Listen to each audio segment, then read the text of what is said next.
jornada departamental de actualización en fisiopatología médica, ¿no? Agradecer al comité organizador por la invitación para la ponencia y vamos a dar inicio en el tiempo que tenemos, ¿no? Para la presentación.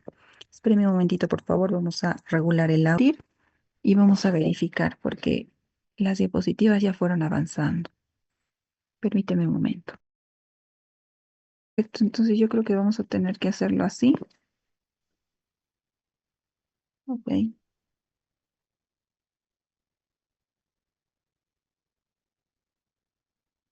En este momento ven el cursor, ¿no ve? Sí, doctora. Ok, perfecto. Vamos a continuar entonces de esta forma, ya que no podemos eh, compartir de otra, ¿no? Las animaciones, ya.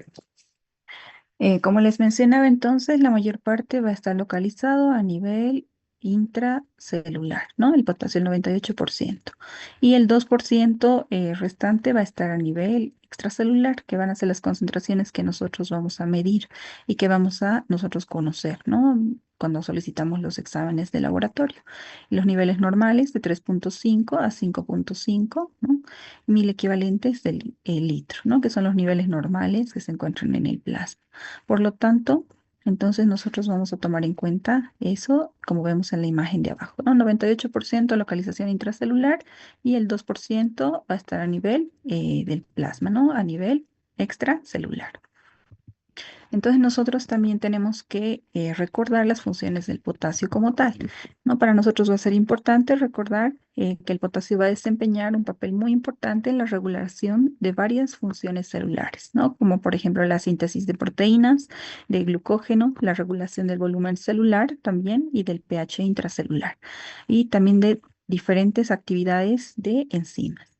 Y también la importancia del potasio va a ser porque esta nos va a, la relación entre la cantidad de potasio intra y extracelular nos va a permitir determinar el potencial de membrana en reposo y también el potencial de acción. Y esto va a ser muy importante en la función neural y también muscular. También mencionar, ¿no? Que esas variaciones, a pesar de que la concentración plasmática solo representa el 2%, las variaciones en esa concentración, ya sea una disminución en la hipocalemia o un incremento en la hipercalemia, van a determinar diferentes síntomas, ¿no? Porque van a alterar el tema del potencial de membrana. Por lo tanto, dependiendo si es una alteración leve, moderada o severa, pues, vendrán diferentes síntomas, ¿no? Que incluso en condiciones severas nos pueden dar cuadros muy graves que pueden llevar a la muerte al paciente, ¿no? Por lo tanto, recordar que en la hipocalemia, ¿no? Va a incrementarse la magnitud del potencial de reposo, se hace más electronegativo y reduce la excitabilidad de la membrana, ¿no? Mediante la hiperpolarización de la membrana. Lo contrario, en la hipercalemia, ¿no? Se despolariza la membrana, se hace el potencial menos electronegativo e incrementa la excitabilidad de la membrana. El equilibrio del potasio para nosotros va a ser muy importante porque esto determina, bueno, en condiciones normales, ¿no? Cómo es el movimiento del potasio en nuestro cuerpo. Entonces, este equilibrio, esta homeostasis del potasio va a estar dada por tres procesos, ¿no? La ingesta, la distribución y la eliminación, ¿no? En los adultos que son sanos, generalmente se va a mantener esta homeostasis regulado justamente por la interacción entre estos tres procesos, ¿no? La ingesta, nos vamos a acordar, la distribución transcelular y la eliminación renal. En esta imagen vamos a ver nosotros en la parte superior, ¿no? La homeostasis inicia con ¿qué? Con la ingesta, ¿no? Nosotros ingerimos a través de la vía oral, con los alimentos, con la dieta, cantidades de potasio, ¿no? Que vienen en diferentes alimentos, generalmente entre 40 y 120 mil equivalentes, ¿no? Al día. Esto puede variar dependiendo del tipo de dieta que tenga una persona, pero por una vez que se ingieren los alimentos, estos se van a absorber a nivel intestinal, es decir, en el intestino delgado, y se absorben en un 90% prácticamente del total de la ingesta, ¿no? Esto va a tener diferente, para llegar a un equilibrio, va a haber un movimiento como tal de ese potasio que se absorbe, ¿no? Una parte, como hemos mencionado, un pequeño porcentaje se va a quedar en el espacio extracelular y otra va a ir al espacio intracelular. Y este proceso lo vamos a conocer como distribución. ¿Cómo se va a dar eso? Va a estar regulado por diferentes componentes, ya sean hormonas, diferentes condiciones, como por ejemplo el estado ácido base, ¿no? Que nos van a permitir regular ese movimiento del potasio del intra al extracelular y al revés también, ¿ok? Entonces, ese movimiento, esa distribución, ¿no? Como tal del potasio en los compartimentos va a estar regulado principalmente por algunas hormonas, como por ejemplo la insulina, la aldosterona, los agonistas beta-adrenérgicos, ¿no? Estos en condiciones fisiológicas, ¿no? Prácticamente. Y también un incremento o disminución de estas hormonas pueden influir en ese movimiento, ¿no? Como tal del potasio. ¿Esto por qué? Porque principalmente van a tener acción sobre la bomba sodio-potasio ATPasa, que es la principal, ¿no? Que se encarga del movimiento del potasio entre estos dos compartimentos, ¿no? Eso lo vamos a ver un poquito más adelante.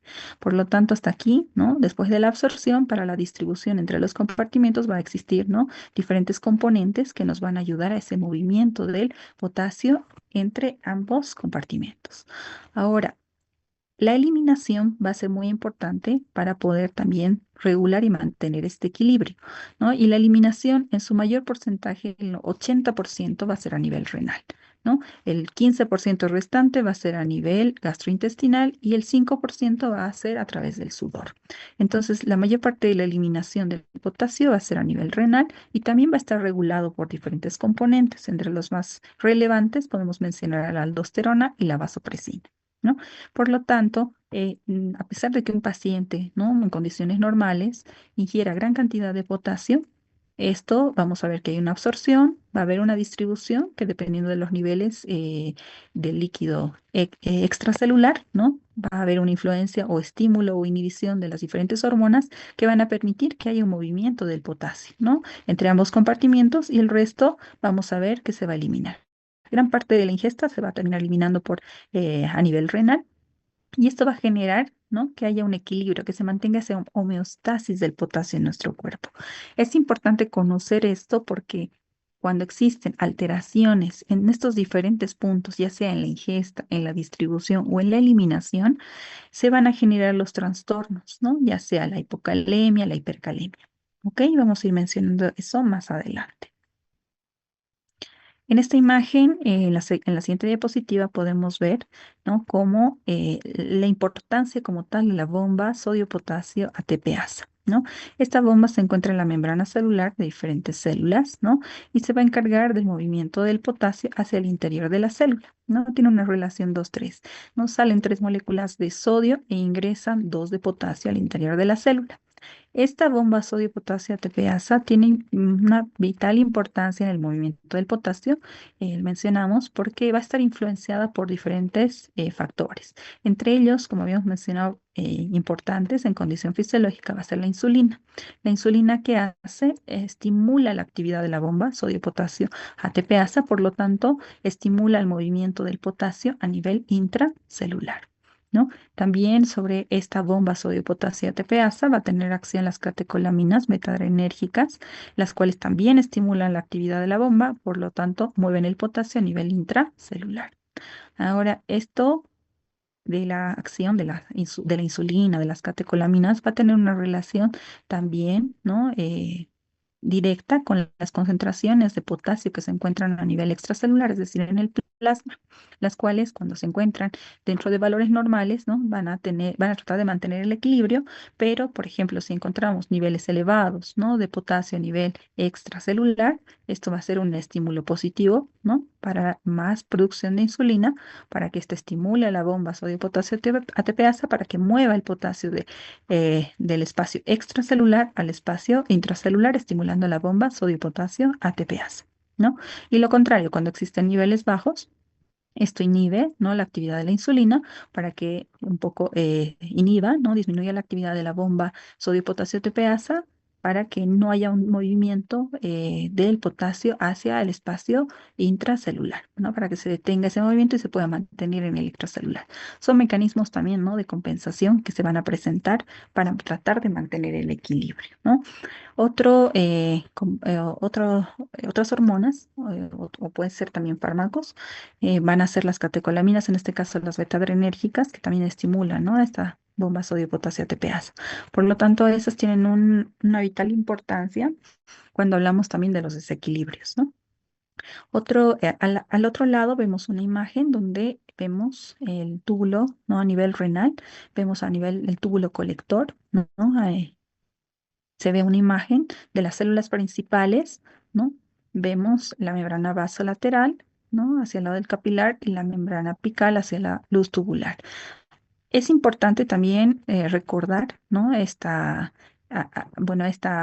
que estamos viendo en esta gráfica, considerando que la eliminación del potasio dijimos que en una gran parte se daba a nivel renal, ¿no? También tenemos en la membrana celular bombas de sodio y potasio ATPasa, ¿no? Entonces, que van a tener actividad, ¿no? A nivel renal. Y también en la membrana apical vamos a tener canales que van a permitir el flujo de sodio y agua y van a permitir la eliminación de potasio. Por lo tanto, a nivel renal, a nivel del túbulo colector, vamos a tener una importante secreción de potasio, ¿no? Que va a estar influenciada igual por otras hormonas, ¿no? Y esto va a permitir esa eliminación renal que habíamos mencionado. Entonces, todo eso, la integridad de todos esos componentes va a permitir la homeostasis, ¿no? Del potasio en un paciente en condiciones normales, ¿no? Es importante recordar todo lo fisiológico para poder reconocer las alteraciones que se van a presentar en los desequilibrios. Entonces, recordar que para el movimiento del potasio a nivel intracelular, es decir, para la entrada de potasio, vamos a tener diferentes condiciones de las que ya habíamos mencionado, por ejemplo, la insulina, los agonistas beta 2, ¿no? Que van a permitir ese movimiento del potasio al interior de la célula, incluso la aldosterona, ¿no? También condiciones del estado ácido base, ¿no? Que van a favorecer la entrada del potasio, como hacer la alcalosis metabólica.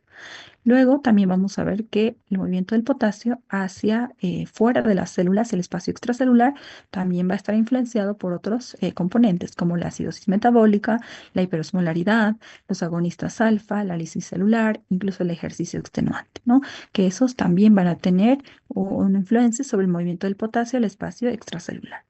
La eliminación renal, ¿no? Va a estar también mediada por diferentes situaciones. La aldosterona va a ser una de las principales. También el flujo tubular distal y el aporte de sodio. También va a tener relación con la ingesta de potasio en la dieta, las concentraciones plasmáticas de potasio por ese feedback, ¿no? Ese efecto que va a tener de control, tanto sobre hormonas también por el pH sistémico, ¿no? Y también va a estar influenciado por la carga distal de aniones no reabsorbibles. Entonces, ese movimiento del potasio va a tener, ¿no? En condiciones normales y también en condiciones patológicas, influencia para generar los desequilibrios. Recordar entonces el primer paso, que era la ingesta, ¿no? Hemos mencionado que el 90% del potasio que se ingiere a través de la dieta se va a absorber a nivel del intestino delgado.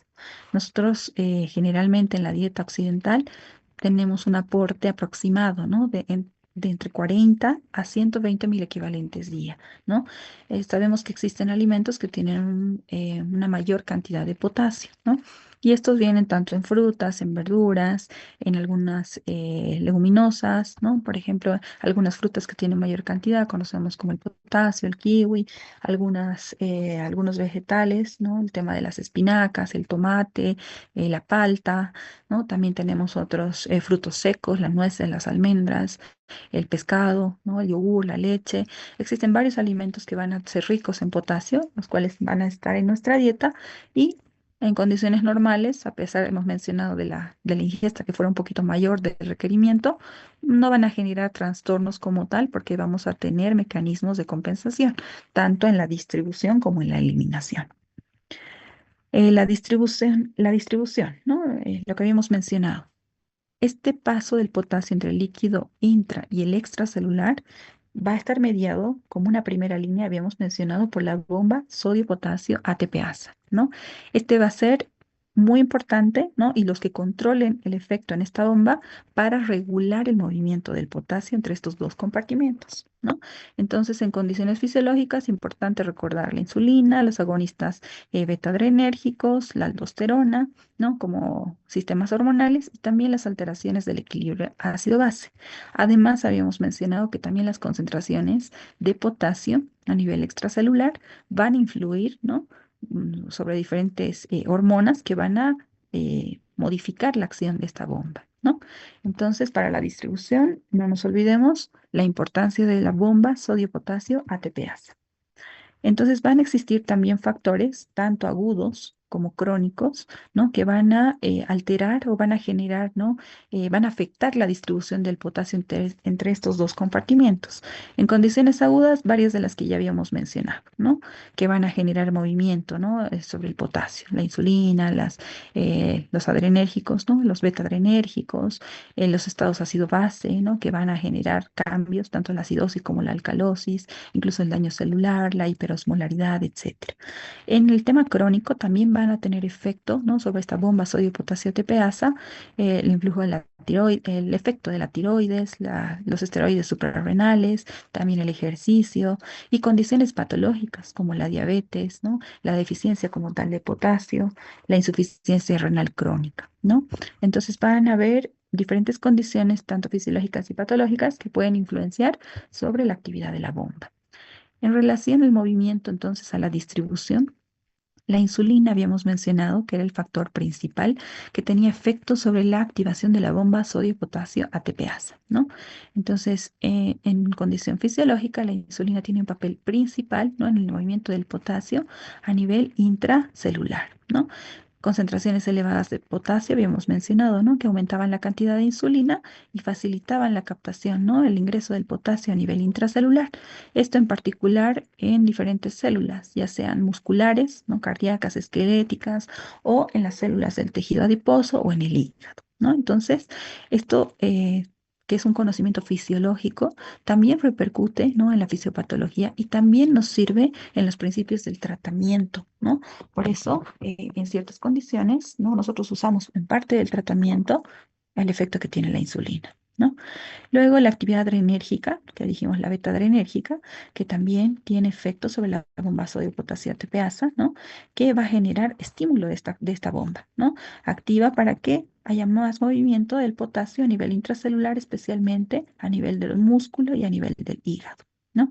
Y esto se puede presentar también, ¿no? Con la acción con diferentes fármacos, como por ejemplo el salbutamol, el fenoterol, y nosotros conocemos que también eso va a ser parte de el conocimiento en relación a los cambios, la fisiopatología de algunos trastornos y también lo vamos a usar en el tratamiento. ¿Ok? Muy bien. Otra importante hormona que va a tener efecto en el movimiento del potasio va a ser la aldosterona, ¿no? Esta pero va a tener un efecto sobre la excreción renal del potasio que habíamos mencionado y también puede favorecer la entrada del potasio a nivel intracelular, por lo que habíamos mostrado, ¿no? En una de las primeras imágenes a nivel del túbulo colector. ¿Ok? Entonces, vamos a tener diferentes efectos, ¿no? Tanto en relación, por ejemplo, con los adrenérgicos. En particular, debemos recordar, ¿no? Los agonistas beta 2 que van a ser los que van a tener un efecto sostenido, ¿no? Que nos van a ayudar a disminuir los niveles extracelulares porque mueven el potasio a nivel intracelular, ¿no? También algunos agonistas beta 1 y beta 2, ¿no? Generalmente los agonistas beta 2 puros son los que usamos, ¿no? Dentro del manejo como tal farmacológico y debemos, ¿no? recordar. Otras condiciones que van a generar ese movimiento del potasio en relación a la distribución de los compartimentos van a ser las alteraciones del equilibrio ácido-base, ¿no? Por ejemplo, la acidosis metabólica, que genera una reducción de la actividad de la bomba sodio-potasio TPasa y se va a asociar hipercalemia. Y el otro extremo, la alcalosis metabólica, ¿no? Que va a generar entrada del potasio dentro de la célula y se asocia a estados de hipocalemia. También, ¿no? Condiciones como, por ejemplo, la hiperosmolaridad extracelular van a generar, ¿no? movimiento del potasio y pueden estar asociados a estados de hipercalemia, ¿no? Y esta hiperosmolaridad relacionada con que, por ejemplo, con pacientes que tienen hiperglucemias graves, ¿no? Que van a generar además una salida del agua desde el compartimento al extracelular y esto puede arrastrar potasio, ¿no? Y en otro caso, que es en los pacientes que reciben infusión rápida de manitol, que también puede afectar la osmolalidad y puede generar estados de hipercalemia, ¿no? Entonces, esa es otra condición que puede generar alteración en la distribución. La lisis celular también puede promover la liberación del potasio, ¿no? Desde el espacio intracelular, ¿no? Y también de otros solutos. El ejercicio también es una condición que puede generar liberación de potasio por las células, ¿no? Del músculo esquelético que están en reposo. Entonces hemos visto que existen diferentes condiciones que pueden generar, ya sea un aumento de la actividad de la bomba sodio-potasio ATPasa o una disminución de la actividad de la bomba sodio-potasio ATPasa que van a influir en los cambios en estos niveles y en las concentraciones de potasio plasmáticas. ¿Ok? La eliminación, que era el otro paso que habíamos visto de la homeostasis. ¿No? Vimos que el 80% de la eliminación se daba a nivel renal, ¿no? A través de la orina y el 15% se daba a través de la eliminación por las heces y el 5% a través del sudor, ¿no? Entonces, esta eliminación nos ayuda muchas veces, ¿no? A compensar ese exceso que puede existir en la ingesta o por alguna alteración en relación a la distribución. En condiciones fisiológicas, por lo tanto, la pérdida de potasio por la orina se va a equiparar con la ingesta que generalmente tiene un paciente. Ahora, esto puede verse alterado en cada uno de esos puntos, como habíamos mencionado, en alguna condición patológica. Muy bien, ok. A nivel, entonces, renal, el potasio se va a filtrar directamente por el glomérulo, ¿no? Y 90% del potasio que se va a eliminar va a ser reabsorbido en el túbulo proximal y en la parte gruesa del asa de Henle. Luego el restante 20%, ¿no? En la porción ascendente del asa de Henle a través del transportador sodio, potasio, cloro, ¿no? Y a nivel del túbulo distal, ¿no? Generalmente se va a encargar de la eliminación urinaria del potasio, ¿no? Y acá es donde van a influir los diferentes factores, ¿no? Como habíamos mencionado, la aldosterona, ¿no? Generalmente entonces el túbulo distal se encarga de la secreción, ¿no? Del potasio como tal. Entonces, en este punto en la eliminación va a influir que la aldosterona, ¿no? La aldosterona va a actuar a nivel de la nefrona distal, ¿no? Como habíamos mencionado, a nivel del túbulo colector, y va a aumentar la reabsorción de sodio y agua y la eliminación de potasio, ¿ok? Y esto también permite la regulación de los niveles de potasio plasmático. Entonces, la aldosterona no tiene una actividad acá donde habíamos mencionado la membrana luminal de la célula principal del túbulo colector, donde genera movimiento de sodio y agua al interior y genera eliminación del potasio, ¿no? Hacia la luz tubular y para la eliminación como tal. Entonces, también va a tener un efecto sobre la bomba sodio-potasio ATPasa que se encuentra en la membrana vasolateral, ¿no? Intercambiando, ¿no? Moléculas tanto de sodio por potasio, ¿no? Y esto también va a tener efecto en relación a los niveles de potasio. Otros componentes que van a tener efecto en la eliminación, como vamos a mencionar, son el flujo tubular distal y el aporte distal de sodio y agua, ¿no?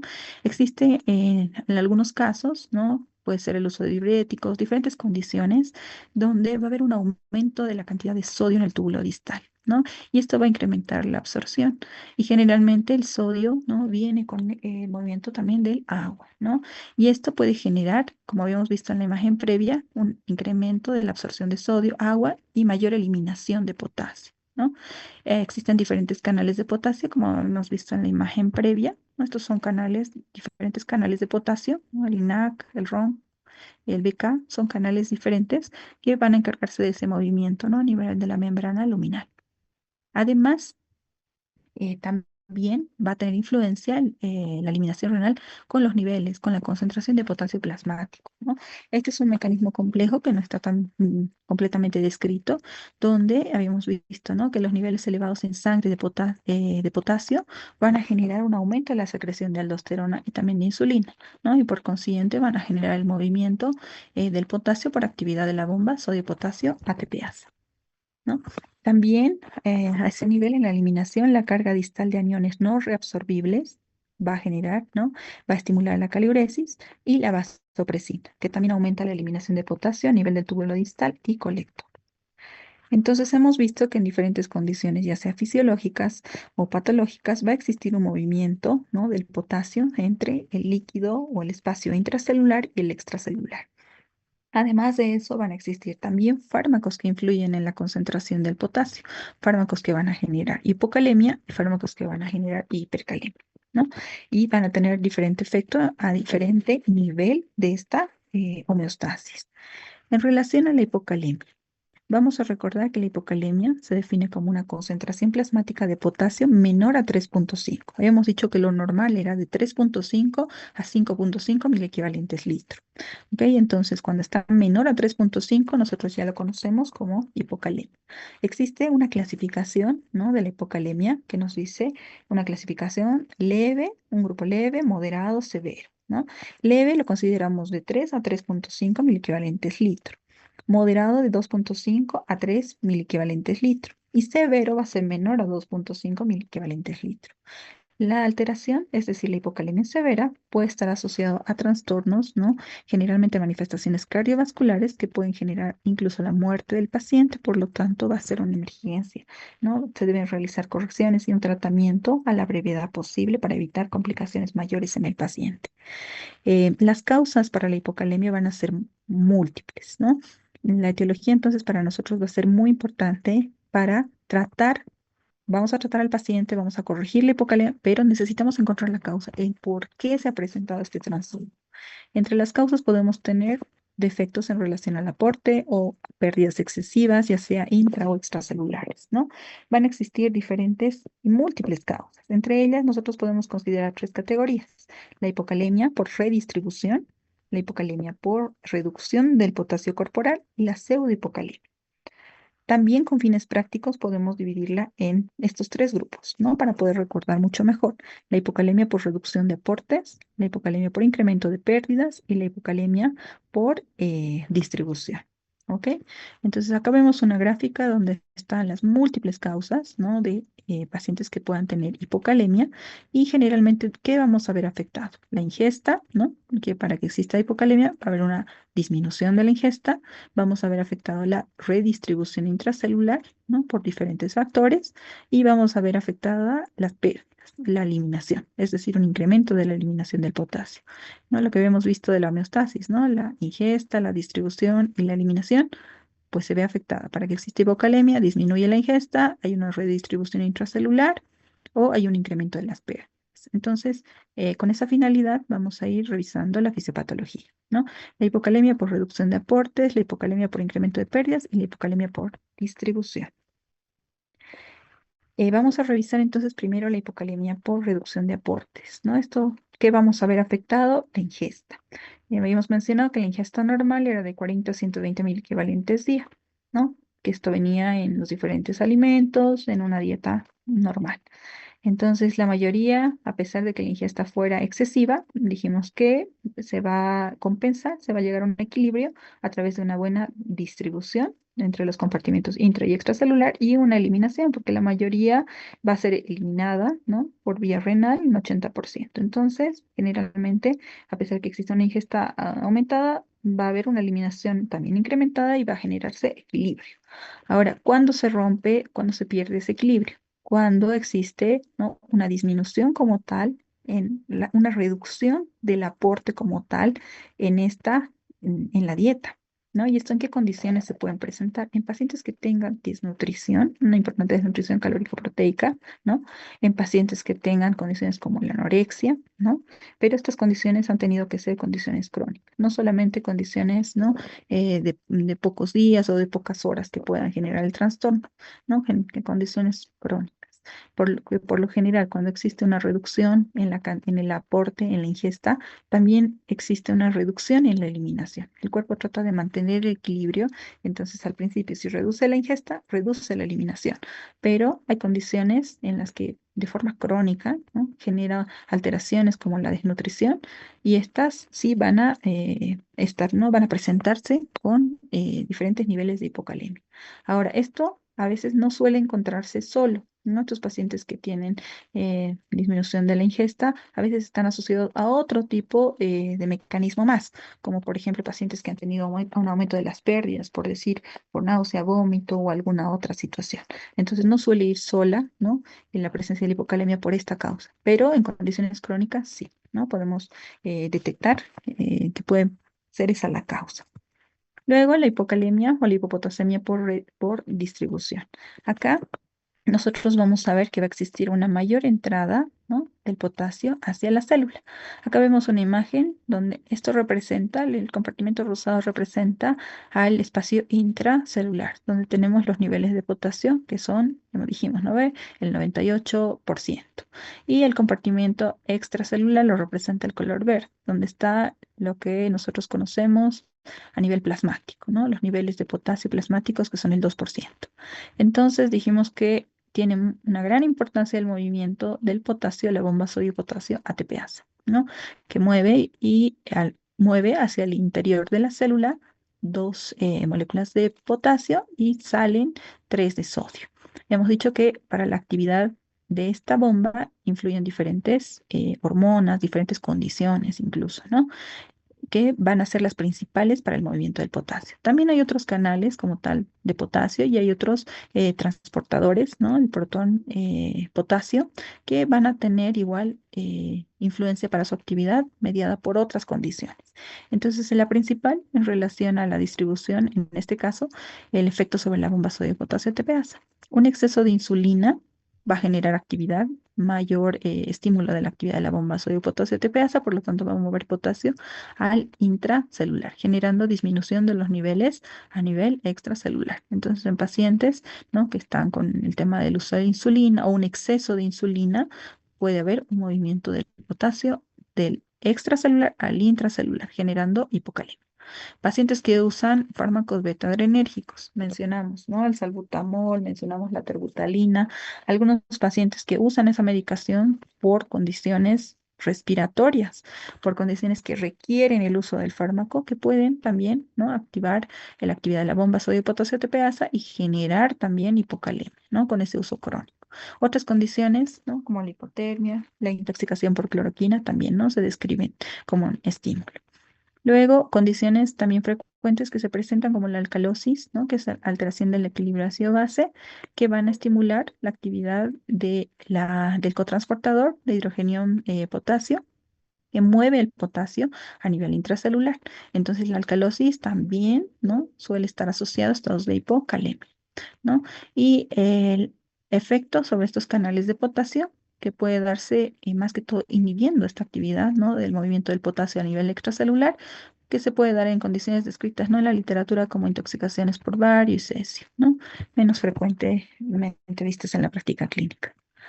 Luego tenemos también la hipocalemia por incremento de pérdidas. Acá vamos a tener dos áreas que serían por incremento de pérdidas renales, que habíamos dicho que era el mayor porcentaje, y las extrarrenales, que se resumen a las gastrointestinales.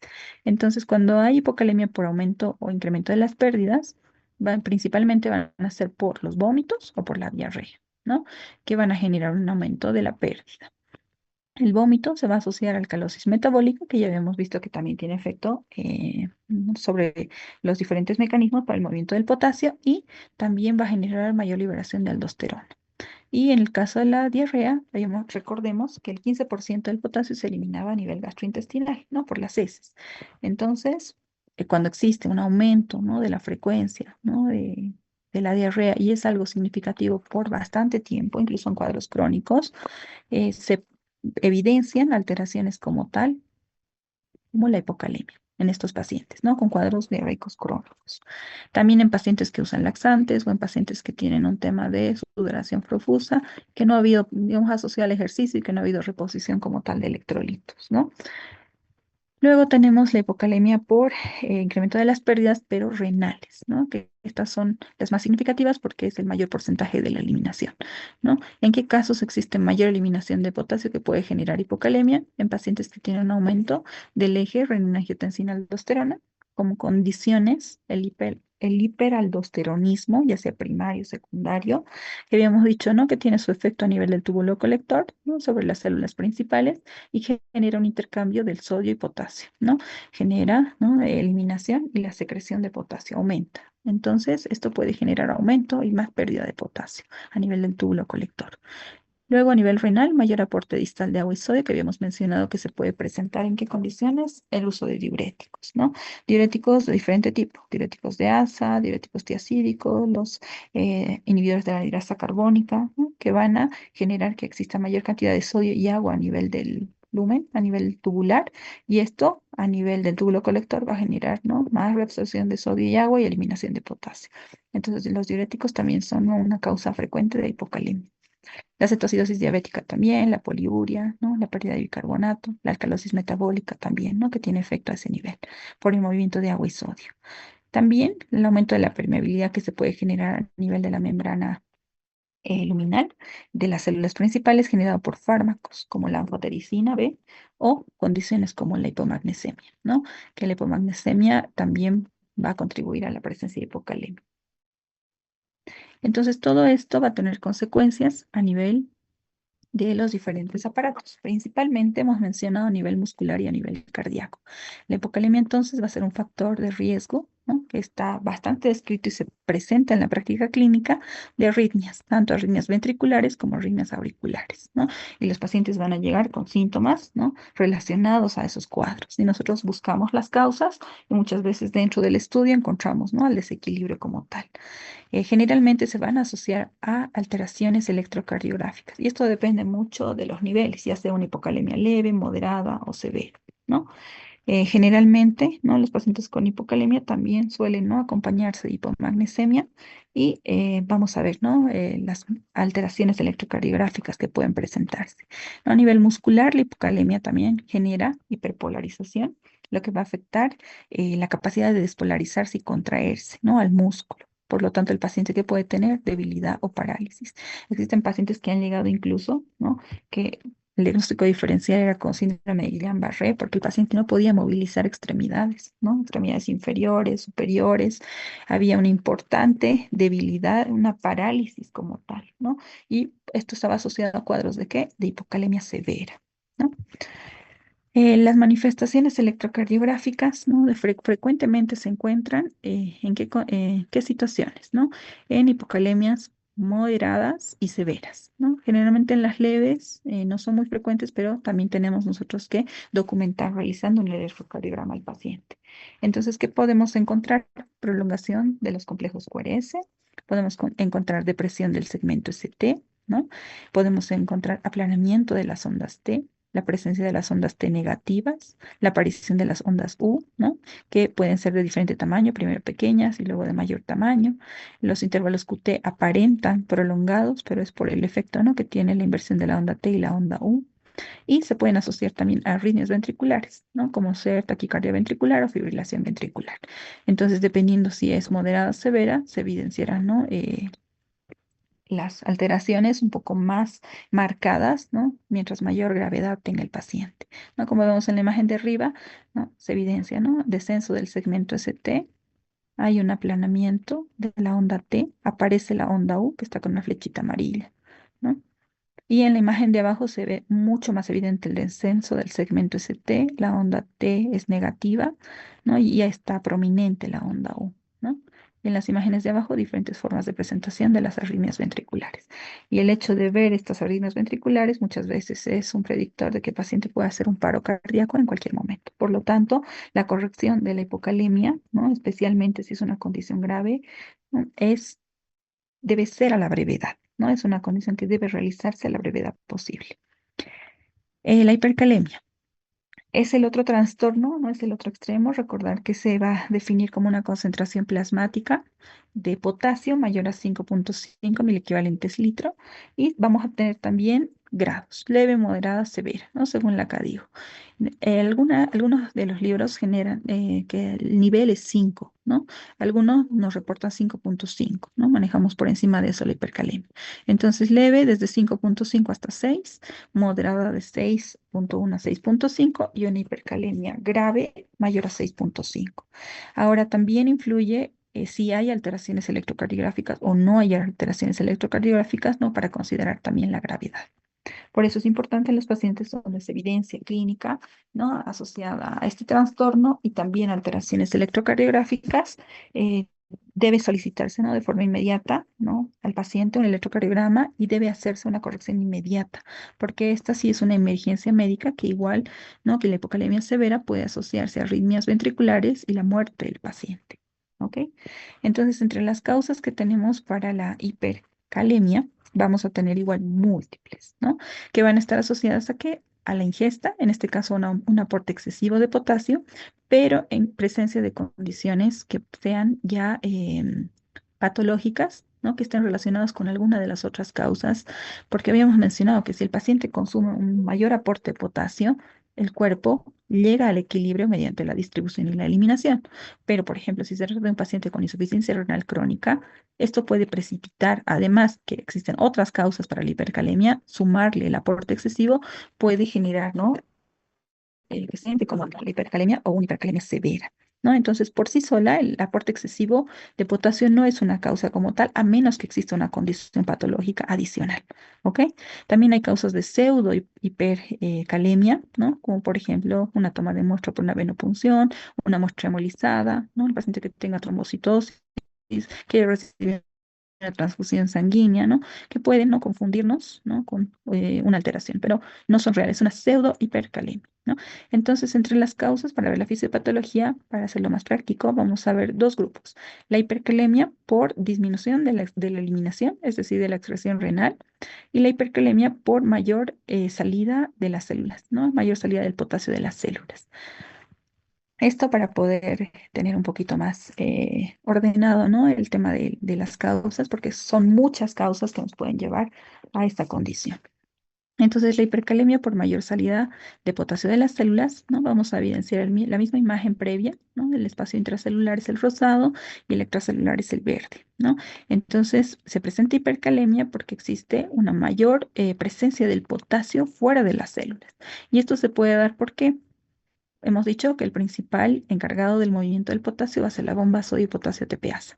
Entonces, cuando se estimulaba la actividad de la bomba, se llevaba el potasio a nivel intracelular. Pero cuando se inhibe la actividad de la bomba sodio-potasio TPasa, el potasio va a quedar en el espacio extracelular. No va a existir mucho movimiento del potasio al intracelular. ¿Y eso en qué condiciones se da? En pacientes cuando hay deficiencia de insulina, ¿no? En presencia de algunos fármacos, la somatostatina, el octreotide, los beta bloqueantes, ¿no? La intoxicación por digitálicos, ¿no? Estas situaciones pueden darse en pacientes que reciben, ¿no? Medicación hipertensos, pacientes cardiópatas que reciben medicación como tal, ¿no? En la diabetes de tipo 1, de déficit como tal de la insulina también, ¿no? Y en los estados ácido-base, ¿no? La acidemia también hemos mencionado que generaba que se presente, ¿no? Mayor cantidad de potasio a nivel del extracelular por inhibición también de este transportador. Y algunas otras condiciones que pueden incrementar más bien la actividad de estos canales de potasio para que salga el potasio del intracelular al extracelular, como son fármacos como la succinilcolina, los inhibidores de la calcineurina también, ¿no? Entonces esos pueden generar hipercalemia por mayor salida, ¿no? Del potasio de las células. Otras condiciones también importantes son la lisis celular, ¿no? Porque hemos dicho que el potasio se encuentra más intracelular, pero cuando existe una destrucción, una lisis de estas células, sale al espacio extracelular. ¿Eso puede pasar en qué situaciones? En un síndrome de lisis tumoral, en pacientes con neoplasias que reciben quimioterapia o que están en evolución, ¿no? De la enfermedad. En pacientes con hemólisis masiva también, rhabdomiólisis, en traumatismos o en pacientes que son sometidos a radioterapia, también por la destrucción de las células, ¿no? Y acá también algunos lo consideran a la pseudohipercalemia que habíamos mencionado anteriormente. Ahora, en relación a la hipercalemia por disminución de la excreción renal, debemos mencionar, van a existir diferentes condiciones que van a disminuir la eliminación del potasio y por lo tanto, esta va a estar incrementada a nivel plasmático, ¿no? Estas cuales van a ser la reducción de la secreción de la aldosterona, lo contrario que habíamos visto en la hipocalemia, ¿no? Es decir, que vamos a presentar un hipoaldosteronismo, ¿no?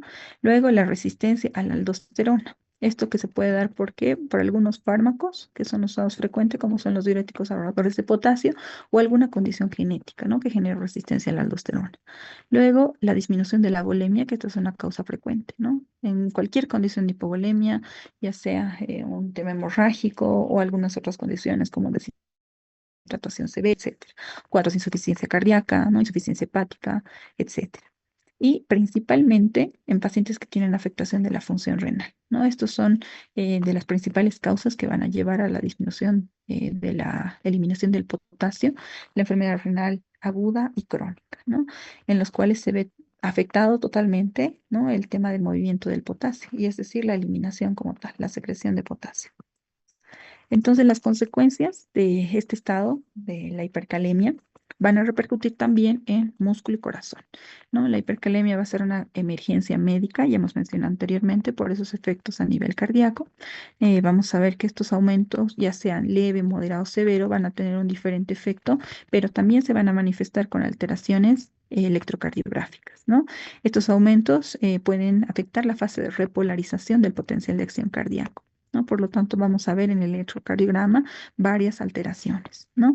Los pacientes pueden llegar incluso en cuadros graves a tener arritmias cardíacas, ¿no? Desde bradicardia sinusal, paro sinusal, ritmos idioventriculares lentos, taquicardia ventricular, fibrilación ventricular y asistolia, ¿no? Por lo tanto, como hemos mencionado, sí es una emergencia médica. ¿En quienes se ve mucho este tema de la hipercalemia? En pacientes con enfermedad renal crónica, pacientes que están en hemodiálisis, ¿no? Incluso ellos no manifiestan, ¿no? De inicio, cuando son cuadros leves, ¿no? Alteraciones del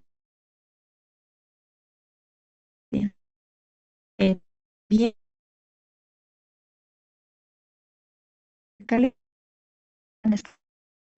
de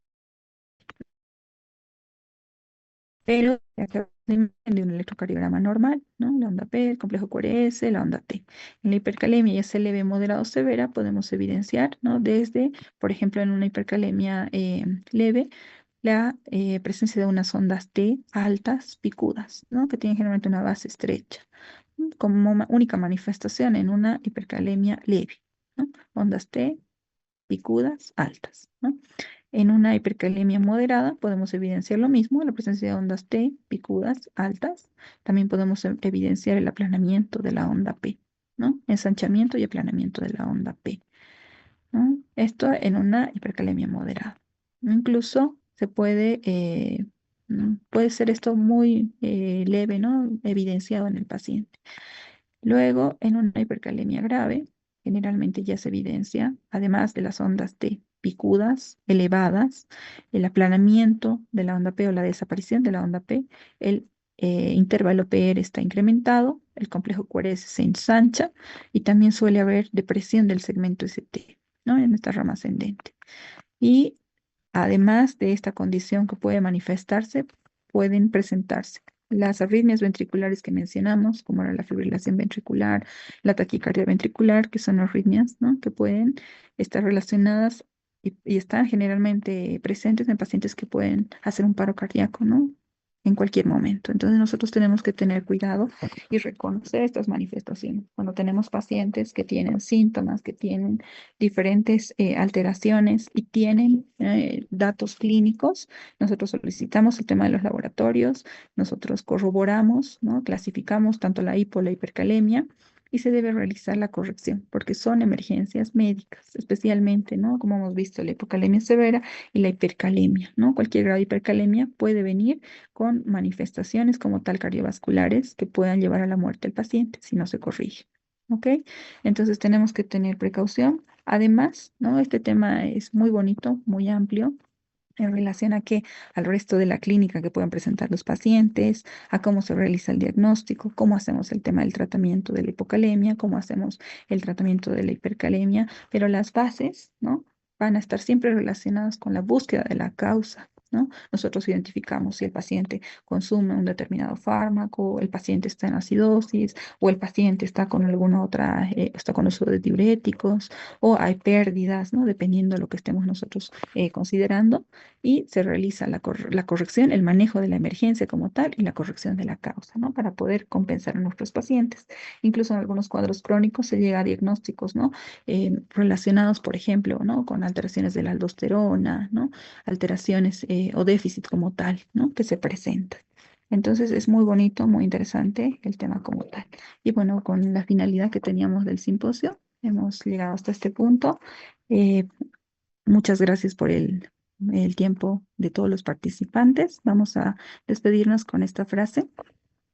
Siempre parece imposible hasta que se hace. Una frase de Nelson Mandela, ¿no? Recordar esta frase cuando estamos por iniciar una actividad, cuando estamos al inicio, ¿no? Cuando vemos un camino o un recorrido muy largo, ¿no?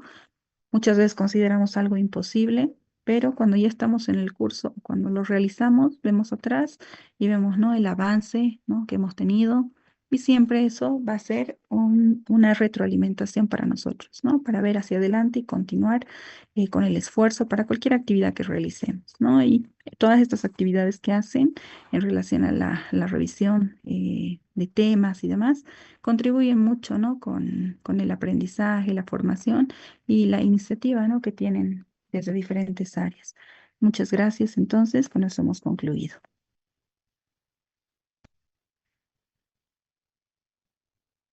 Bien, muchas gracias, doctora, por esta gran ponencia que tuvo.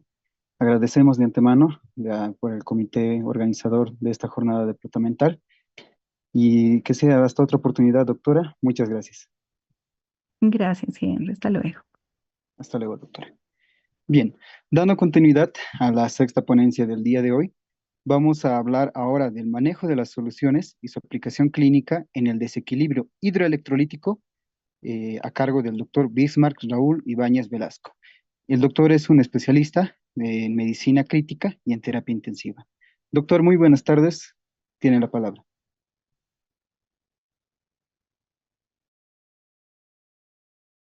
Buenas tardes. Bueno, muchas gracias al comité organizador por la invitación. Les voy a rogar un minutito que voy a compartir la presentación. Y bueno, mientras tanto, agradecer a las personas que hacen posible esta situación de la educación continua. Bueno. A mí me encanta ver la situación de la educación continua y es más, la educación médica continua en médicos egresados de formación posgradual y pregradual que llegaría a ser, digamos, esto de, de la universidad, que es donde básicamente es la forma en la cual nosotros los médicos nos instruimos, así como los militares hacen sus saltos de, bueno, en paracaídas y demás cosas, nosotros hacemos el, este tipo de lecciones, ¿listo? El tema básico que voy a presentar hoy día es un poquito amplio. Les voy a rogar su comprensión si algunas cosas las voy a obviar. Y que, bueno, básicamente en una presentación de 30 minutos no podríamos abarcar todo lo que es el trastorno hidroelectrolítico, pero sí desde el punto de vista educativo, sí es lo que vamos a intentar realizarlo. Bueno, pues, vamos a hablar referente a los trastornos hidroelectrolíticos, sin recordar que, bueno, básicamente el cuerpo humano está formado por agua. El agua es parte fundamental y obviamente no es la misma en niños, en lactantes, adultos o en personas obesas. Hoy en día ya se ha visto que la obesidad ya es una cápite para el manejo del trastorno hidroelectrolítico. La distribución, bueno, básicamente esto ya seguramente lo han debido avanzar, que en el espacio intravascular y extravascular básicamente tenemos el líquido extracelular que es un tercio dividido entre plasma e intersticio. ¿Listo?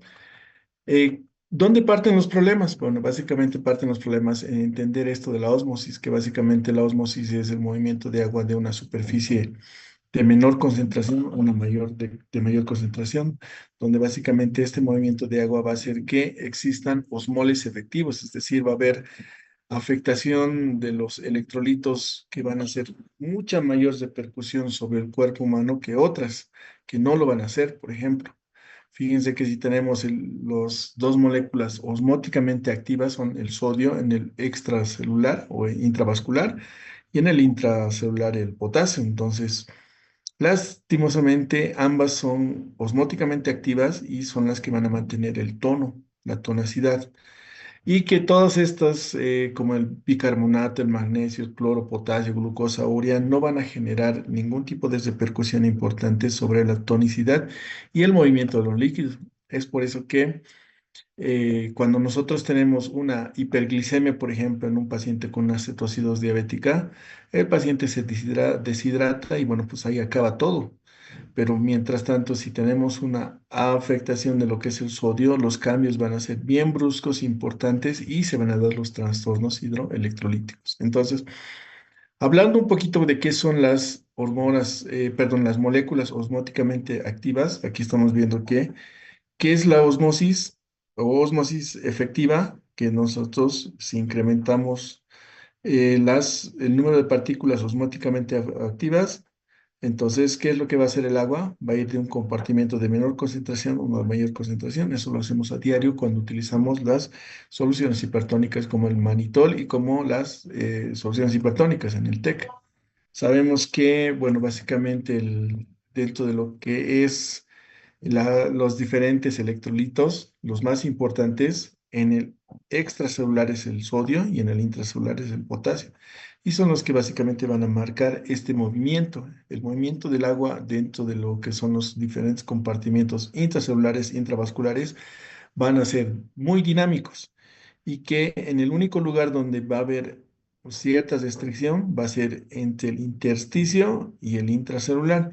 Y esto va a ser generalizando por las famosas acuoporinas, que las acuoporinas vemos afectados, por ejemplo, en la diabetes insípida, donde básicamente el agua puede ser perdida de forma importante o no. Entonces, el agua básicamente necesita un mecanismo de funcionamiento donde el sodio va a ser quien va a comandar todo este movimiento del agua, ya sea por la bomba ATP sodio-potasio, que cuando se ve afectado se genera un edema intracelular, o las acoporinas en el extravascular, que es lo que normalmente es manejado. Esto también es coadyuvado por lo que se conoce como el sistema de presiones o las fuerzas de Starling, donde básicamente esto hace referencia a que un incremento de la presión arterial va a ser el agua retenido por la presión oncótica sanguínea. Por eso es que tenemos pacientes que hacen hipoalbuminemia, o sea, por ejemplo, los abuelitos, y el agua se escapa a tercer espacio y que si estas fuerzas de Starling no están adecuadamente estabilizadas y no tenemos un sistema de drenaje linfático adecuado, entonces, por lo tanto se producen los famosos edemas por diferentes patologías, por ejemplo, hipertensión arterial, hipoalbuminemia. Entonces, básicamente las fuerzas de Starling también nos ayudan a mantener una adecuada relación del agua en los diferentes compartimientos. ¿Listo? Entonces, cuando hablamos de trastornos hidroelectrolíticos, básicamente vamos al término de balance hídrico. Entonces, para tener un balance hídrico adecuado, tenemos que tener ingresos y egresos, que normalmente suele ser cero. Es decir, lo que ingerimos, eliminamos. Pero imagínense que estamos en un hospital donde a una pobre abuelito que no puede ni orinar, le hemos pasado 2000 mililitros más, entonces los ingresos van a ser positivos, el balance hidroelectrolítico. Entonces, básicamente esto lo vamos a evaluar mediante la tonicidad plasmática. Si aquí tenemos el sodio, que es uno de los iones más importantes en el control del balance hídrico, básicamente el sodio es el principal que va a estar encargado entre que los ingeridos y los eliminados sea de manera adecuada. Aquí estamos viendo las pérdidas insensibles que seguramente no han debido ver en fisiología. En fisiopatología, bueno, básicamente nos ayuda a esto. Fíjense que por el pulmón hay una pérdida de agua normal de 400 ml. Los riñones pueden tener hasta 500 ml día. En ese se pierde 100 ml día. La ingesta de agua pues, suele ser hasta 2 litros y un poco más. Y por la piel se puede generar una pérdida de 500 ml. Entonces, ¿dónde parte la parte patológica? Fíjense que si tenemos un paciente que por azares de la vida hizo una neumonía y está en un ventilador mecánico, ¿cuánto va a estar la pérdida insensible por pulmón? Va a incrementar. Si tenemos un paciente gran quemado con más del 18% de la superficie corporal quemada, imagínense cómo va a estar la pérdida por la evaporación y por la presencia de no tener esta barrera como en la piel, ¿no ve? O el famoso paciente que viene y te dice, he estado 5 días con deposiciones diarreicas y bueno, pues voy 5 veces al día durante 5 días, imagínense que haga 200 ml, entonces va a haber una pérdida importante. Entonces ahí es donde vienen los diferentes trastornos asociados a la parte hidroelectrolítica. Y obviamente estas pérdidas te van a dar en lo que se conoce como los eliminados, ¿no ven? Los ingeridos más los eliminados menos lo que el paciente puede eliminar, o sea, 1500 ml día, 100 ml en heces y las pérdidas insensibles que el balance hídrico del paciente es 0 ml. Entonces, ¿para qué nos ayuda esta tabla? Para relacionar en cuanto a lo que es el balance hídrico de pérdidas e ingestas de agua. Entonces, antes de entrar a hablar de los líquidos como tal, uno de los poderosos mecanismos de control de nuestros trastornos electrolíticos hídricos es la sed. Pero la sed tiene un mal, que la sed requiere un estímulo netamente para ser activado por el aumento de osmolaridad. Por eso es que cuando comemos papitas fritas, incrementa la osmolaridad y nos da sed, o pérdida de líquido. Para eso tenemos los vasoreceptores o los receptores que van a generar esto de la sed. Entonces, la sed es un mecanismo que es activado en el hipotálamo, en el núcleo anterolateral. Y para tener un umbral osmótico que provoque sed, necesitamos incrementar el plasma por encima de 2,95. Y esto lastimosamente solo es producido por el sodio, porque existen osmoles ineficaces como la glucosa y la urea que no van a influir en sed. Por eso es que muchas veces vemos llegar pacientes a emergencias con glicemias de 500 y no tienen sed, o ureas de 200 y no les genera el más mínimo dato de querer tomar agua y esos pacientes se deshidratan por la diuresis osmótica y el umbral de eliminación de la glucosa por la orina y por lo tanto no se va a desplazar agua de ningún lado a ningún lado y por lo tanto el paciente no va a generar sed y se va a deshidratar. Entonces, por eso es que, bueno, esta es la fórmula de cálculo de la osmolaridad plasmática, 2 veces sodio más glucosa dividido entre 28 más urea dividido entre 2,8 o peso molecular también que es, ¿no ve? Entonces, todo este circuito que estamos viendo es básicamente cómo controlamos la osmolaridad con la sed y cómo se maneja referente a la presión arterial, donde si baja la volemia, se activa el sistema adenina, angiotensina, aldosterona y por un lado se activa o se incrementa la aldosterona que tiene más sodio y por otro lado, la angiotensina también ayuda al incremento del hipotálamo y la antidiurética que evita que haya eliminación de agua y por lo tanto también activa la sed. Entonces, este sería el perfecto equilibrio entre lo que sería el manejo de lo hidroelectrolítico fisiológico en el cuerpo. ¿Dónde entra lo patológico? Bueno, pues cuando hay afectaciones de ciertas cosas, como por ejemplo en pacientes con hipervolemia, hipovolemia, euvolemia, donde básicamente ya se empieza a ver esto. Entonces, por eso siempre es necesario que todo paciente en situación patológica se haga un análisis del balance hídrico, se evalúe cuánto está eliminando, porque a veces les dejamos furosemida al paciente y más bien nuestro balance se vuelve negativo y ya estamos entrando a los trastornos fisiopatológicos que, bueno, pues lo van a ir viendo poco a poco. ¿Listo? Entonces, seguimos. Normalmente el cuerpo tiene mecanismos para controlar, como es la adenina y la aldosterona. La adenina para la activación de la angiotensina 2 y la aldosterona para estimular las de absorción de sodio. Y por lo tanto, cuando una persona va a tener 50% de agua ingerida, esta se va a eliminar en forma de orina. Y si las pérdidas insensibles superan la ingesta, por ejemplo, en diarrea, sudoración o afectación neurológica, respiratoria, entonces ya vamos a tener diferentes trastornos que pueden llevarnos a diferentes mecanismos. El más importante, obviamente, siempre va a ser el mecanismo renal de contracorriente, donde básicamente se evita la eliminación del agua. Entonces, normalmente el sodio apoya en el control de la sed por medio de la hormona antidiurética y efectivizando la sed. Y por otro lado, también la antidiurética actúa a través de las acuoporinas y el sistema adenina, angiotensina, aldosterona para mantener la homeostasis, es decir, que no haya mucho ingerido y que no haya mucho eliminado. ¿Dónde entran los trastornos patológicos? Donde el paciente no consume agua, el paciente por alguna afectación neurológica puede entrar en una diabetes insípida, que es la no presencia de la hormona antidiurética o afectación directa del sistema adenina, angiotensina, aldosterona, lo que va a hacer, bueno, que el riñón se vea comprometido y por lo tanto nos va a llevar a las diferentes patologías. ¿Listo?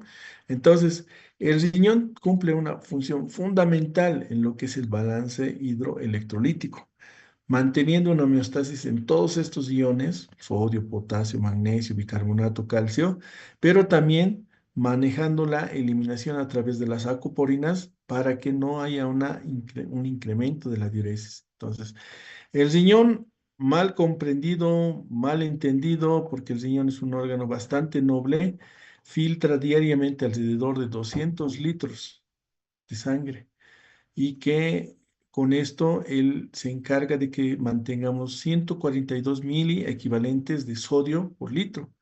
Entonces, su capacidad de concentración tiene un límite y si cuando esto ya pasa, bueno, básicamente entramos a la afectación del riñón. Aquí estamos viendo un corte histológico del riñón con sus pielocálices, donde básicamente estas son las funciones más importantes que tiene el riñón. No vamos a hablar de todos, ¿no?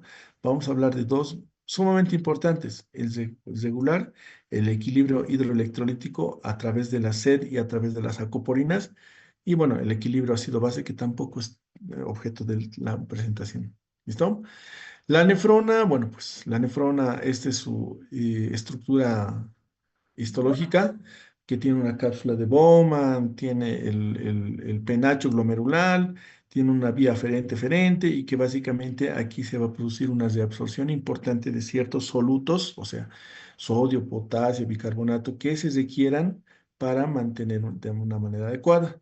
No nos olvidemos que para que se produzca una reabsorción tubular tenemos la mácula, que básicamente la mácula tiene la característica de medir presiones y concentraciones para mejorar la reabsorción o eliminar la reabsorción. Entonces, que es importante, parte fundamental del trastorno hidroelectrolítico. Sabemos que hay dos tipos de nefronas, las yuxta, eh, unas que son corticales y las yuxtacorticales, que bueno, no todas no van a tener el mismo funcionamiento. Es más, las que funcionan son las corticales. Estas no funcionan. Entonces, cada nefrona, ya sea cortical o yuxtamedular, va a tener una funcionalidad importante. Entonces, aquí lo estamos viendo la nefrona con sus diferentes estructuras y que, bueno, básicamente en la nefrona se va a producir un transporte activo primario a través de una bomba sodio-potasio, y donde básicamente el sodio y el potasio va a ser manejado de manera adecuada para manejar un correcto equilibrio hidroelectrolítico. ¿Listo? ¿Dónde viene lo patológico? Cuando básicamente se ve afectado diferentes segmentos por las pérdidas insensibles, por la pérdida a través del riñón, por el uso indiscriminado de diuréticos que va a hacer que se vaya afectando la eliminación, por la afectación de la hormona antidiurética y bueno, pues todos los procesos se van a ver afectados del riñón, tanto la filtración, reabsorción y secreción tubular. ¿Listo? Entonces, normalmente hay sustancias que tienen que ser eliminadas del riñón. Aquí estamos viendo. Y hay sustancias que no deberían ser eliminadas, por ejemplo, como el sodio, que se absorben, para eso necesita la aldosterona. Entonces, cuando hay un uso exagerado de diuréticos, entonces hay una eliminación exagerada de potasio y por lo tanto el paciente puede entrar en hipocalemia. Lo mismo con el sodio, lo mismo con el potasio. Entonces, en los diferentes segmentos del riñón se desarrolla el verdadero control de las partículas de sodio, partículas de potasio y tratar de mantener una osmolaridad plasmática adecuada. Entonces, la hormona antidiurética, además de la sed, es uno de los que va a actuar en retener el agua. Es decir, la hormona antidiurética básicamente es una de las principales, además del riñón, de mantener el balance hídrico eliminado, obviamente a través del riñón y a través de las acuoporinas. ¿Listo? Las acuoporinas son proteínas de traslado de agua que han sido recientemente descubiertos, ya deben ser menos de 10 años de estudio que se tiene, y se ha visto que son proteínas de superficie que van a facilitar el transporte del agua. En ancianos hay menos, en adultos va bajando. En los niños, fíjense que hay mucho más. Entonces, por eso es que las pérdidas en un anciano son tan repercutidas a nivel del trastorno hidroelectrolítico que en un adulto. alguna vez nos han enseñado, ¿no ve? Extremos de la vida se llevan peor el daño al trastorno hidroelectrolítico y es básicamente porque estas 13 isoformas van a estar incrementadas en los niños y en los ancianos y no en los adultos, porque por eso es que un adulto puede tranquilamente vivir sin algún tipo de trastorno hidroelectrolítico o no le hace tanto daño como a un anciano y como a un niño. Una acuaporina es una estructura, fíjense, que ha sido descubierta por Patrick Agré, donde en principio se ha demostrado su presencia en los eritrocitos y en los ovocitos. Ahora se sabe que hay en neuronas, que hay en muchas células, por eso es que responden tan fea, de fea manera ante los trastornos hidroelectrolíticos, hipernatremia, hiponatremia, por ejemplo, el cerebro se hincha, hay un edema cerebral. Entonces, estas soluciones acuosas se ha estudiado y se ha visto que hay células que pueden hincharse y tener mayor repercusión a los trastornos hidroelectrolíticos, ¿no ven?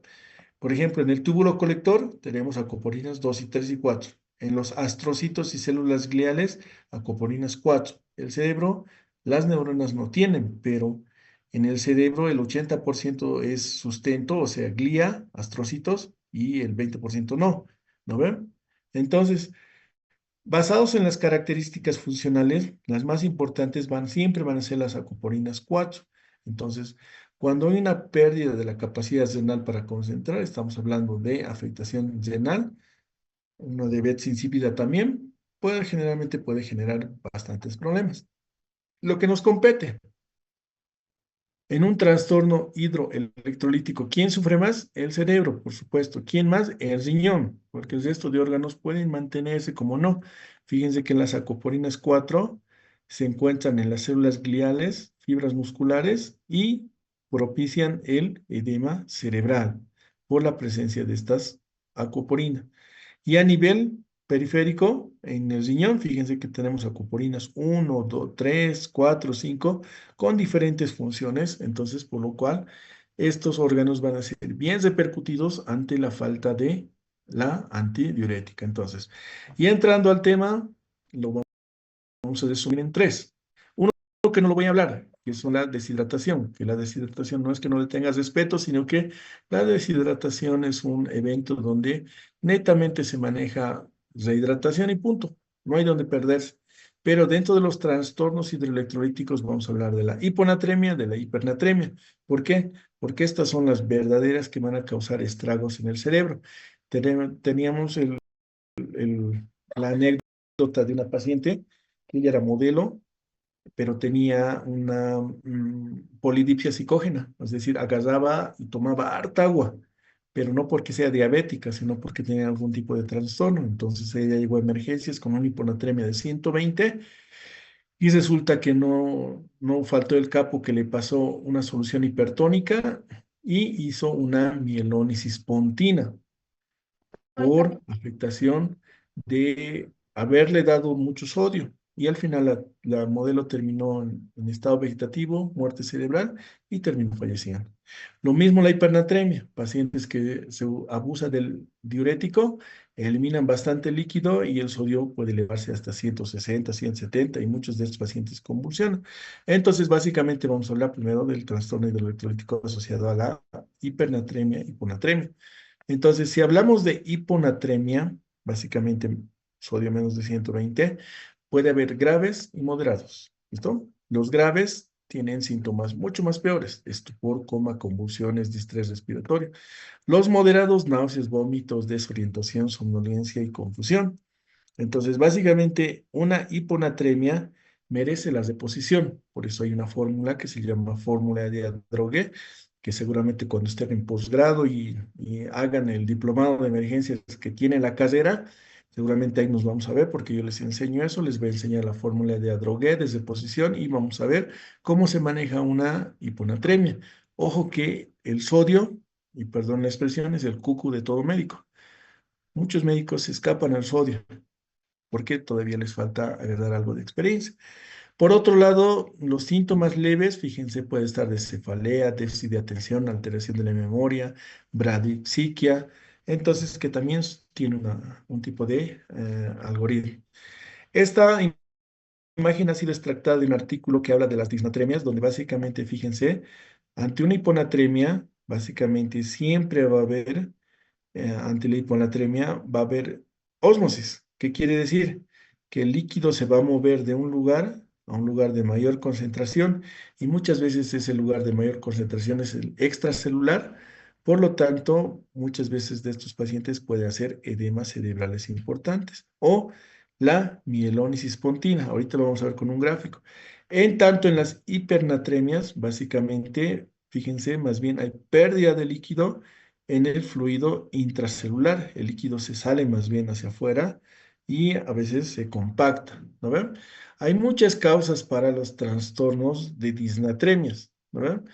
Pérdida de agua, ¿no ven? Hipodipsia, diabetes insípida neurogénica, postraumática, tumoraciones, histiocitosis, tuberculosis idiopática, ¿no ve? Síndrome de Guillain-Barré, ingestión de etanol, para los que les gusta echarle sus mix Taylor, ¿no ve? Cuidado con el etanol, metanol, diabetes neurogénica, congénita, diabetes insípida, ¿no ve? Causas renales, pérdidas renal de diuresis, diuresis osmótica, vómitos, ¿listo? Y también hay otras que están asociadas al uso de tiacídicos, hipotiroidismos, etcétera. Entonces, ya para quedar clara la idea, fíjense que no es lo mismo una hipernatremia que una hiponatremia. Primero vamos a hablar de hiponatremia. Cuando el cerebro está afectado, ¿y por qué hablamos de cerebro? No es que nos estamos saltando, sino que los trastornos hidroelectrolíticos, básicamente, sea cual sea que estemos hablando, su repercusión máxima siempre va a ser el cerebro. Puede que tengas enoftalmos, puede que tengas lengua seca, puede que tengas signo del pliegue, puede que tengas un llenado capilar, pero eso es fácilmente manejable. Quien sufre las verdaderas consecuencias de los trastornos hidroelectrolíticos es el cerebro. Y en una hiponatremia o estado hipotónico también, porque el tonismo obviamente está bajo, ¿qué es lo que hace? Por osmolaridad, el agua de afuera entra adentro, ¿no ve? Entonces, perdón, el agua sale de adentro hacia afuera y por lo tanto va a haber, fíjense, esto que se conoce como una crenocitosis, que es básicamente un estado donde el agua empieza a salir de la célula. Hay una rápida adaptación y por lo tanto lo más probable es que, fíjense, el cerebro se desmielinice. ¿Qué quiere decir? Que se crenocitosis o pierde el líquido por osmolaridad y por lo tanto cuando hay desmielinización osmótica, bueno, básicamente el paciente entra en un daño neurológico severo. Por este otro lado, la hipernatremia severa. Hagan de cuenta que tienen su paciente abuelito que ha empezado a orinar 2.000, 3.000 por y se ha deshidratado. ¿Qué es lo que va a pasar con el sodio? El sodio no se pierde, el sodio más bien incrementa, ya sea una hipernatremia severa. Es un tipo de hipernatremia. Entonces, básicamente en esta hipernatremia o estado hipertónico va a haber una ósmosis y el agua va a salir de adentro hacia afuera y va a haber una acumulación de electrolitos y fíjense que al final la acumulación de electrolitos va a hacer que haya una ósmosis inversa y por lo tanto el agua de afuera ingrese adentro y se produzca edema cerebral. ¿Listo? Ambos pacientes es bien catastrófico que haya una descompensación importante del sodio. Ahí es mi término de que muchos le tenemos miedo o le tienen miedo al sodio. Uno de los más importantes para hablar es la diabetes insípida. La diabetes insípida, fíjense, a carencia de la hormona antidiurética, el paciente va orinando y se va orinando y sigue orinando y al final pierde todo el líquido, entonces, por lo tanto el sodio va a incrementar. Esta diabetes insípida es uno de los procesos más importantes que nosotros podemos ver en UTI, además del síndrome perdedor de sal, el SIHAM y otras cosas que se pueden presentar. Entonces, aquí a modo de información, esta es la fórmula de Adrogué. Fíjense, si tenemos una hiponatremia, tenemos que calcular la infusión de sodio menos el sodio sérico menos el agua corporal total, que es 0,6 por kilogramo de peso más 1. Y bueno, básicamente todo lo que te salga tenemos que dar en una infusión, es decir, cambios del sodio sérico en la infusión. ¿Cuánto de sodio le estamos dando? Menos el sodio sérico más agua corporal más 1. Entonces, estas fórmulas las practicamos en el manejo postgradual. Y para terminar, nosotros tenemos diferentes compartimientos hídricos y la interrelación puede ser ya sea por bombas ATP sodio potasio en intracelular, ¿listo? O por acuoporinas entre líquido extracelular y sólido. Entonces, cuando hablamos de agua corporal en relación a la edad, vemos que mientras más viejito seas, menos agua corporal tienes. Mientras más jovencito seas, más agua corporal acumulas. Por eso es que los extremos de la vida se ven tan afectados, o sea, estamos hablando de una deshidratación es capaz de matar a un niño y un anciano, pero un adulto no, porque fíjense, un adulto tiene una cantidad casi normal de agua que va disminuyendo de acuerdo a la edad. Entonces, cuando hablamos de compartimientos hídricos, para terminar y para que todo quede claro, el sodio, al ser un catión bien apuntante, es el que más efecto va a hacer para que el agua se pueda mover hacia deshidratación o a hiperhidratación. Entonces, el sodio es algo que sí o sí tenemos que aprender a manejarlo y cuidarlo a la hora de ver un paciente en situación crítica. Y por lo tanto, existen circunstancias que favorecen los trastornos hidroelectrolíticos. Y aquí estamos colocando niños pequeños porque son extremos de la vida. Primero, superficie corporal, mayor actividad metabólica, mayor proporción de agua extracelular, respuesta fisiológica neurohumoral, dependencia y la función renal. O sea, ¿qué quiere decir esto? Para traducir, que todo niño con afectación de la superficie corporal, o sea, gran quemado, actividad metabólica, cuando estamos en sepsis, en choque séptico, politraumatizados, hay un incremento de actividad metabólica. Mayor proporción de agua extracelular en pacientes que tienen ANASAR, que están sobrecargados, respuesta fisiológica anormal. Entonces, básicamente en ellos va a haber unas de percusión importante hidroelectrolítica. ¿Cuáles son las necesidades hidroelectrolíticas de mantenimiento? ¿Listo? Entonces, normalmente la parte hidroelectrolítica siempre lo dejamos a dosis kilogramo de peso. Entonces, en este caso hay un método de Holly-Geisinger que es netamente para uso de nutrición parenteral. Entonces, basados en esta imagen, podemos ver que siempre tenemos que evaluar un gasto de líquido metabólico y ir incrementando de acuerdo a que exista mayor estrés sobre el paciente. Los trastornos hidroelectrolíticos pueden ser simples: sodio, potasio, acidosis y alcalosis. Solo son estos cuatro. El magnesio, el cloro y otros no importan porque su presencia, al no tener osmolaridad efectiva, no van a afectar la parte neurológica y por lo tanto no van a generar repercusiones importantes.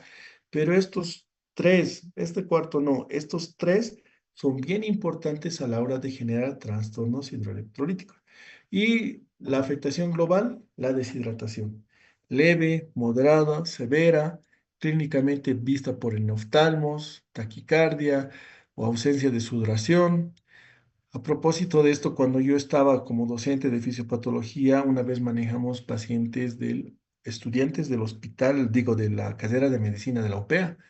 Eran un par de estudiantes que estaban recargando una materia, si no me equivoco, era anatomía, algo así, y que su promesa fue llegar a pie hasta Copacabana sin tomar agua y sin tomar, beber algún líquido y comida. Y al final ellos lograron entrar a UTI porque hicieron una deshidratación severa, trastornos ácido-base, hidroelectrolíticos con hipernatremia, llegaron a UTI y sobrevivieron, ¿no? No sé si aprobaron anatomía, pero las deshidrataciones lastimosamente pueden llevarnos a situaciones muy catastróficas, ¿no ven? ¿Cuáles son las etiologías de la deshidratación? La más importante, aporte disminuido, ingesta oral insuficiente, fluidoterapia insuficiente, por eso siempre hablamos de el basal a la hora de dar fluidoterapia en un paciente. Y las pérdidas aumentadas, que esto es lo que tenemos que aprender. A ver, si tu paciente vomita toda la noche, está con diarrea 3 veces al día durante una semana, o sea, bronco aspirado, hay pérdidas aumentadas a nivel digestivo. Entonces, ¿por qué no puedes sospechar un trastorno hidroelectrolítico y más con sodios elevados y que no ha consumido, que no le han puesto una buena venoclisis? La bronquiolitis, neumonía y asma. También hay un incremento de pérdida a nivel respiratorio. Por supuesto que sí, no se olviden que 600 ml de pérdidas insensibles diarias se puede tranquilamente ir multiplicado por 3 por 4 de acuerdo a la cantidad de órgano de afectación del pulmón que tenga. Renales, la más importante, la diabetes descompensada, que no lo hemos puesto aquí. No se olviden que un paciente con diabetes descompensada va a tener 600 de glicemia y va a perder por una diuresis osmótica. Entonces, mientras más descompensado esté, más pérdida hay. Y otras específicas como diabetes insípida, nefritis intersticial, tubulopatías, insuficiencia renal. Ojo que en la insuficiencia renal no hay una pérdida, más bien hay una retención y sobrecarga de volumen. Cutáneas, golpe de calor, ¿no ven? Temperaturas por encima de 39 grados sostenidas con afectación sistémica. Quemaduras, más del 18% de superficie corporal, ¿no ven? No se olviden que la palma, solamente la palma es 1%. Y si ya vemos brazos, cara, todo ya tiene sus porcentajes de 8%, 16%. Entonces, más del 18% ya es un gran quemado. Entonces, por lo tanto, ese paciente está teniendo pérdidas importantes a través de la piel por esta quemadura. Tóxicos, salicilatos, la intoxicación por aspirina, iatrogénica, la diuresis osmótica o el uso indiscriminado del manitol. Entonces, cuando nosotros hacemos una deposición inadecuada en este tipo de casos, generalmente se puede asociar a trastornos hidroelectrolíticos. ¿Y por qué tendríamos que saber esto? Porque si tú tienes un paciente con diarrea, es decisión tuya si le pides un sodio, pero si hay una pérdida de líquido, no estará el sodio incrementado y por eso se estará deteriorando neurológicamente, o si hay un golpe de calor, quemaduras, ¿no ven? Una diabetes insípidas, neumonías, asma, siempre va a haber un incremento de la deshidratación. Entonces, por lo tanto, es necesario entender que la deshidratación no solo es por no haber aportado, sino por haber un aumento de las pérdidas insensibles. Las manifestaciones clínicas, ¿listo? Puede haber malestar general, puede haber alteración de la conciencia, ojo, las disnatremias. Puede haber llenado capilar incrementado, puede haber sequedad de la mucosa oral o lengua del oro. Puede haber ausencia de lágrimas, puede haber en los ancianos y niños signo del pliegue que puede estar asociados a taquicardia, hipotensión, fiebre, polipnea, oliguria, hipertonía, hiperreflexia. Ya las formas graves, ya estamos hablando de un estado de shock. No vamos a hablar de estado de shock porque muchas veces me dicen, los intensivistas miramos al mundo con ojos de shock. Por supuesto, porque eso es nuestra chamba, ¿no? Nosotros tenemos que buscar el shock en todo lo que se mueva. Entonces el shock básicamente se evalúa viendo datos de hipoperfusión y la presencia de convulsiones y coma que ya te está avisando que tu trastorno hidroelectrolítico lastimosamente se está viendo afectado el sodio y el sodio está afectando el adecuado funcionamiento del cerebro. Entonces, las manifestaciones clínicas, bueno, básicamente pueden ser por deshidrataciones isotónicas o hiponatremia o deshidratación hipertónica o hipernatremia, y donde mandan los síntomas neurológicos. Ya, ya para terminar, tenemos que evaluar siempre, siempre que nosotros veamos una deshidratación, magnitud del déficit, o sea, cuánto ha perdido y por dónde ha perdido y cuánto tendría que pasarle. Trastorno osmolar, entonces es necesario que si tú quieres saber qué tipo de deshidratación esté, le hagas pues tu osmolaridad plasmática. Si ya sabemos que por encima de 2,95 es una hiperosmolar y algo está fallando, entonces veamos si existe de por medio un equilibrio ácido-base. Hasta hace poco Henderson Hasselbalch decía, el equilibrio ácido-base solo lo ve CO2, bicarbonato. Hoy en día, con el teorema de Stuart, se sabe que el equilibrio ácido-base puede estar totalmente agarrado de la mano de la hipernatremia, hiponatremia, hipercalemia, hipocalemia. Entonces, la alteración del equilibrio ácido-base sí o sí se tiene que manejar en un trastorno de deshidratación. El estado del potasio y del calcio, por supuesto que sí, porque a veces tenemos hipercalemias que te pueden llevar un pasito a la muerte. Y lo más importante, la función renal. Y con esto quiero terminar. ¿Alguna vez han debido ver o han visto o van a ver? Los intensivistas, cuando vamos a volver a un paciente, lo primero que preguntamos es, ¿cuánto ha orinado el riñón? ¿No ven? De cómo sea la respuesta, nos volvemos monos o no. Si me dicen que hace 12 horas nadie sabe si ha orinado, nos volvemos monos, porque lastimosamente un riñón bloqueado sí te va a dar un desequilibrio hidroelectrolítico, pero te va a dar un desequilibrio ácido-base y ese va a ser la antesala de que el paciente se muera. Entonces, la función renal no es, no es viejito, no le hemos medido, no quiere orinar. Si en las primeras 6 horas de internación no quiere orinar, sonda vesical, pues no hay de otra para ver si está orinando o no. ¿No ve? Entonces, la función renal es una de las principales causas de desequilibrio hidroelectrolítico y ácido-base. ¿Listo? Entonces, las formas graves, bueno, pues tenemos que hacer fluidoterapia intravenosa. También se puede intentar de manera inicial la reposición oral, ¿no ven? Por eso es que existen las sales de deshidratación, que sean artesanales o que sean compradas, cualquiera. La cuestión es que si tú detectas una deshidratación, inmediatamente hagas rehidratación oral o si es muy grave, intravenosa. El esquema, generalmente no existe un esquema como fórmula de matemáticas para decirles. Siempre tenemos que evaluar el déficit, tenemos que hacer el mantenimiento y las pérdidas continuas. Obviamente las pérdidas continuadas buscarás en una neumonía, en una diarrea que sigue orinando, perdón, de posiciones, en una diabetes insípida, pero el mantenimiento y el déficit básicamente se lo hace de forma clínica. ¿Qué quiere decir? Que si tú tienes tu paciente con enoftalmos, obviamente le vas a empezar a hidratar, pero si ya el paciente está con deterioro neurológico, eso ya es para rehidratación endovenosa. ¿Listo? El tiempo, bueno, pues fíjense que las hipertónicas o hipernatrémicas puede durar hasta 48 horas, las hipotónicas de entre 18 a 24 horas, bastante discutido. Y las vías de administración, hasta hace poco se sabía de solo endovenosa, pero hoy en día existen pediatras un poquito más salvajes que les hacen intraóseo. La verdad es que no tengo experiencia en eso, pero dice que el intraóseo es muy bueno. Pero siempre es bueno colocar una venoclisis y por ahí iniciar la hidratación en caso de severidad. ¿Listo? Las indicaciones de fluoroterapias, ya sea en niños y en extremos, en las graves, con signos de shock, ya hay que pasar hidratación endovenosa. En lactantes y en otros, es netamente si el paciente puede colaborarte. Imagínense que sea una gastroenteritis infecciosa con gastritis.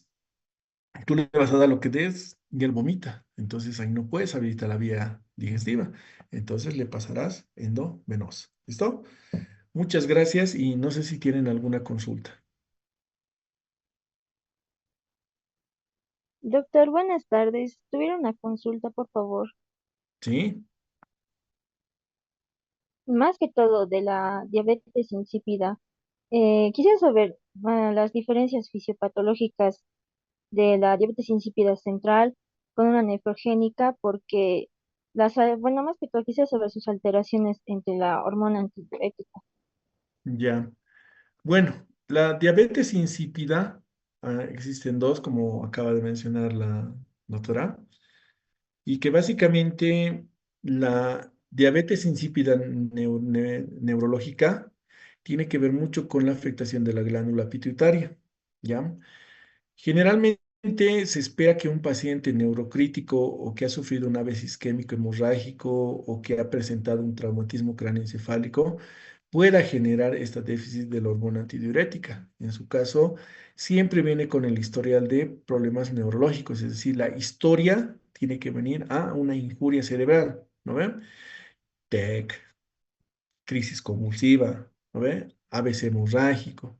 Entonces, netamente estos pacientes van bien. ¿Por qué? Porque el manejo es destitución de la hormona antidiurética. Eh, la hormona antidiurética, un análogo es la desmopresina. La desmopresina, que pues, se puede dar vía endovenosa o en PAF, así como el salbutamol inhalatorio, y el pronóstico suele ser adecuado. ¿Por qué?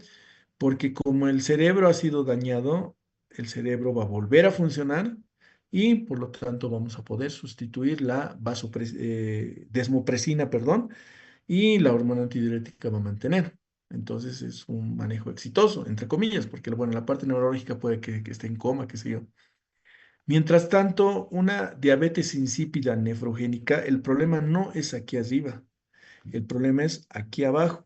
Entonces, al ser el problema aquí abajo, el pronóstico de una diabetes insípida nefrogénica es mucho peor.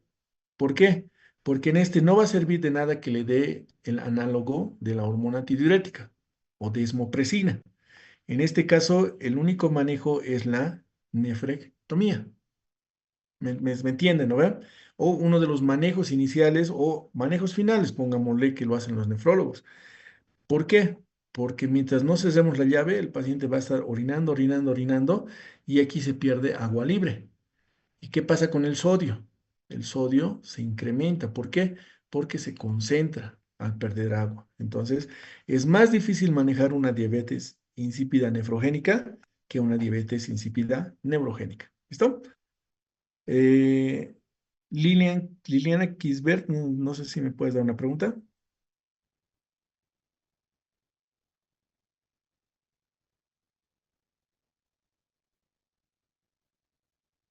Ya.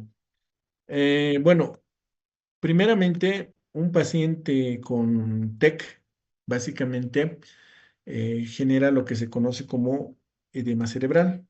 Esto es un edema cerebral, fíjense, un apelotonamiento, ¿no ven? Entonces, cuando tú das soluciones hipotónicas, el cerebro tiene la característica de que no todo entra dentro del célula, es bien selectiva y solamente entra oxígeno, CO2 y alcohol. Por eso es que la gente se emborracha, ¿no ve? Entonces, ¿qué es lo que hacemos con las soluciones hipertónicas, hiperosmolares? Entonces, básicamente incrementamos la osmolaridad del intraplasmática y por lo tanto se va a generar el ósmosis. Es decir, que quiere decir que el líquido de aquí adentro va a salir afuera, ¿no ven? Entonces, por lo tanto, estamos haciendo terapia antiedema cerebral. Si por su lado nosotros le diéramos dextrosa, porque la dextrosa es una solución isoosmolar, porque solo tiene dextrosa y la dextrosa hemos visto que no es una molécula osmóticamente activa, o glucosalino, que también no es osmóticamente activa. Entonces, básicamente, más bien lo que produciríamos es que el agua de aquí afuera entre aquí adentro por osmolaridad.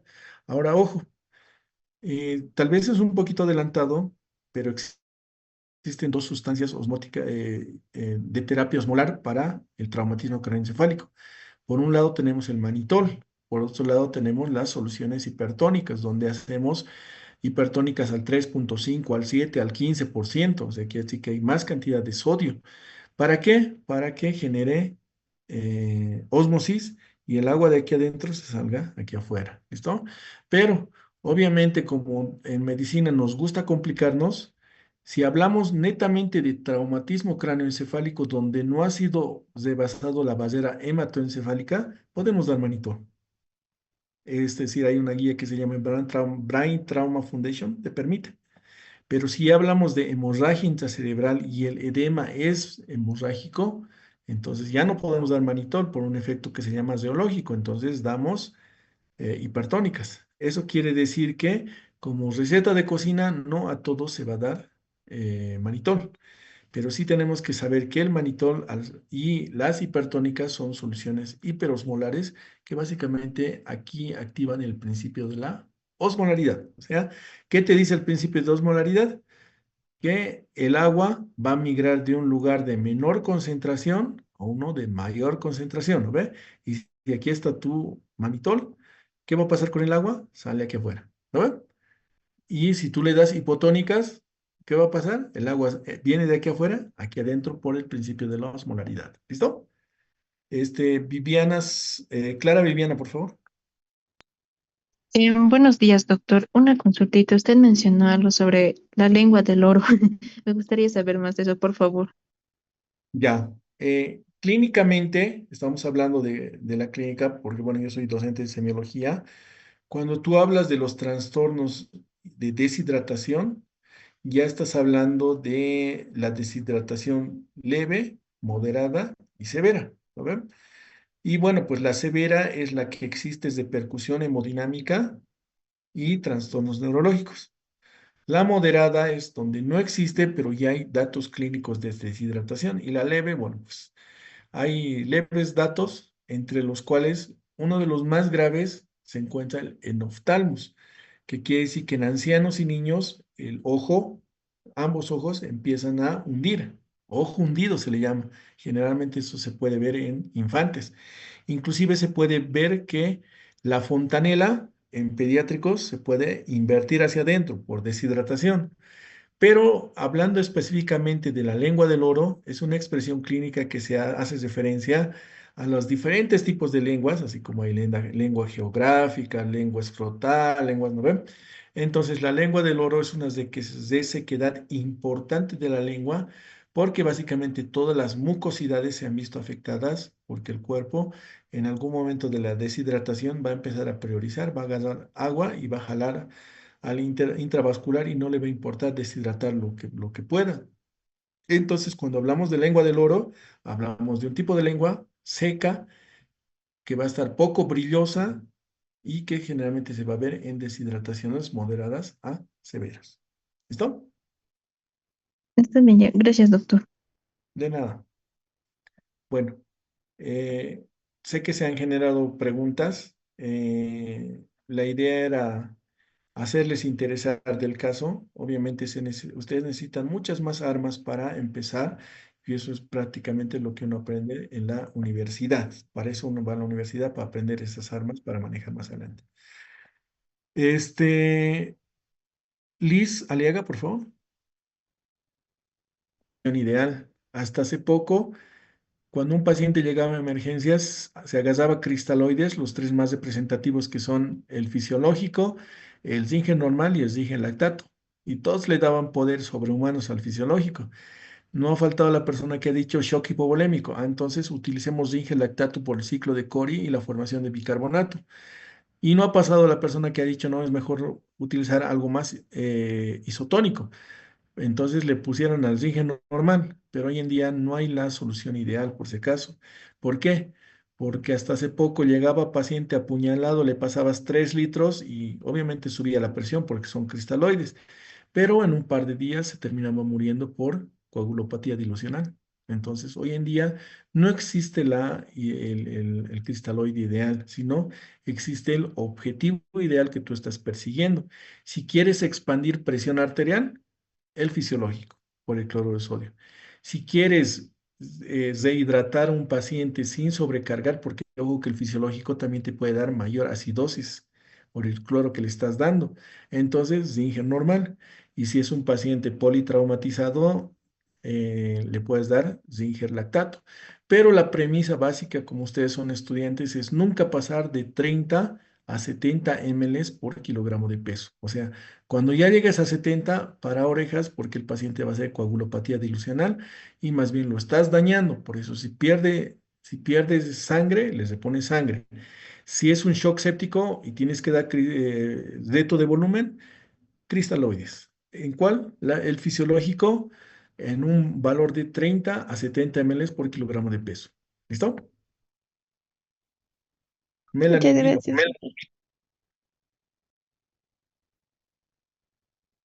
Sí, doctor, disculpe, respecto a ese manejo de las soluciones, sabemos que el síndrome nefrótico es uno de los más comunes de la hiponatremia, entonces quisiera saber cómo podemos hacer el manejo de implicación de terapéutica diurética más que todo.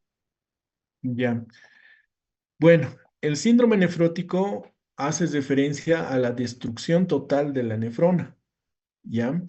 La nefrona tiene unas porosidades de que más o menos miden unos 120 daltones, si no me equivoco. ¿Listo? Y la molécula más grande que tenemos en el cuerpo es la albúmina, y la albúmina mide 50. Entonces, 50 no se va a poder salir por 120, por supuesto que lo va a hacer. Entonces, el síndrome nefrótico no es más que una destrucción de esa barrera por ausencia del heparán sulfato y que básicamente el síndrome nefrótico va a tener una característica, ¿no ven? Va a ser toda la triada del síndrome nefrítico más hipercolesterolemia, hipoalbuminemia, factores de coagulación. Entonces, cuando nosotros hablamos de la pérdida que existe, la pérdida es masiva. O sea, se sale la albúmina, se sale el sodio, se sale el potasio, se sale todo. Entonces, un síndrome nefrótico, básicamente el manejo es ya más grande, no es solamente hidroelectrolítico y sodio, porque tú le puedes poner sodio, todo, pero se está eliminando también la albúmina. Entonces, en ese tipo de casos, los manejos generalmente siempre van relacionados a si no se puede revertir el síndrome nefrótico porque ya la destrucción ha sido total, entonces se hacen nefrectomías, porque la pérdida va a seguir y el paciente tiene que entrar a un programa de diálisis. O en el caso de que haya sido por una infección, qué sé yo, un síndrome antígeno-anticuerpo o un Churg-Strauss, qué sé yo. Entonces, básicamente el manejo va a quién lo ha desencadenado, cómo se maneja el que lo ha desencadenado y, por supuesto, los nefrólogos se realizará la rehidratación, el aporte de sodio, potasio, pero al final la persona que ha hecho un síndrome nefrótico lastimosamente termina perdiendo el riñón porque no hay una manera de devolverle ese sulfato para que por lo menos no termine eliminando. Por eso es que estos pacientes hacen hipercolesterolemia, porque el cuerpo en su desesperación por mantener presión oncótica empieza a formar mayor colesterol porque dice que eso va a mejorar, pero eso no es lo que pasa. ¿Listo? Pero eso es un manejo mucho más avanzado, obviamente, para nefrología y en casos extremos para terapia intensiva. ¿Listo? Esther mirando, por favor, y yo creo que es la última pregunta porque el siguiente participante ya está en cola. Buenas tardes, doctor. Eh, He visto que hay un síndrome, que es síndrome de Barker, creo que, y que ocasiona hipocalemia y dice que estos pacientes tienen poliuria. ¿Y por qué no ocasionaría hipernatremia? Porque se está eliminando agua, ¿no? Eh, Ujú. eh, Bueno, ¿Cómo es más sí, genético, pues, no? Trataría así. Eso, doctor. ya. El síndrome de Bartter es por si acaso, es bien raro porque hace referencia a un trastorno genético. Esos casos casi no sobreviven, son muy extremos. Obviamente yo te estoy hablando desde mis conocimientos porque en este momento nunca hemos manejado de ese tipo. El síndrome de Bartter hace referencia a que la asa de Henle pierde su capacidad permeable para reponer lo que es el potasio. ¿Listo? Y estos pacientes hacen hipocalemias severas. Alguna vez esto lo hemos discutido cuando yo era interno y estábamos en pediatría, pero básicamente el síndrome de Bartter, hasta donde yo sé, no es compatible con la vida. Ahora, hay otras entidades, por ejemplo, tan simples como el uso de diuréticos en el paciente. Por ejemplo, la furosemida tiene la característica de eliminar potasio. Y alguien diría, ¿por qué no, si se sale el potasio, se sale el sodio? El sodio tiene un tratamiento especial en el cuerpo. La única manera de perder sodio es a través de la activación de la aldosterona y la aldosterona es quien media la eliminación o no del sodio. Entonces el sodio no se va a eliminar. Es más, cuando nosotros le demos bicarbonato de sodio a un paciente, el sodio no se va a eliminar. Entonces hay que buscar ciertos mecanismos para que se elimine el sodio, ¿no ven? Entonces, por eso es que el sodio básicamente es un ion bien apreciado en el cuerpo y poco fácil de eliminar. Y esto hace de que tenga una repercusión bien importante en lo que es el cerebro. Pero bueno, básicamente el síndrome de Bartter, hasta donde yo sé, no es compatible con la vida. Puedo equivocarme porque no soy pediatra y esto es netamente congénito. ¿Listo? Espero haber respondido su pregunta, doctora.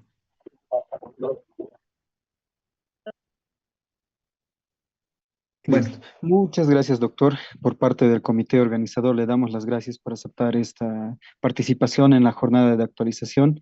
Y bueno, esperemos que sea hasta otra oportunidad, doctor. Muchas gracias. igualmente muchas gracias y agradecer a cada uno de los jóvenes estudiantes por su inquietud. Agradecer al comité organizador y una vez más felicitarles por hacer este tipo de reuniones porque es la mejor manera que nos educamos. Ustedes que aspiran a ser médicos y nosotros que ya somos médicos. ¿Listo? Muchas gracias y hasta luego. Muchas gracias, doctor. Bien, dando continuidad ahora a esta séptima ponencia, En este tema ahora vamos a hablar de la fisiopatología de la sepsis, desde la infección local a la falla sistémica, diagnóstico temprano y el tratamiento oportuno. El doctor, en esta oportunidad, es egresado de la Universidad Autónoma Tomás Frías, es especialista en pediatría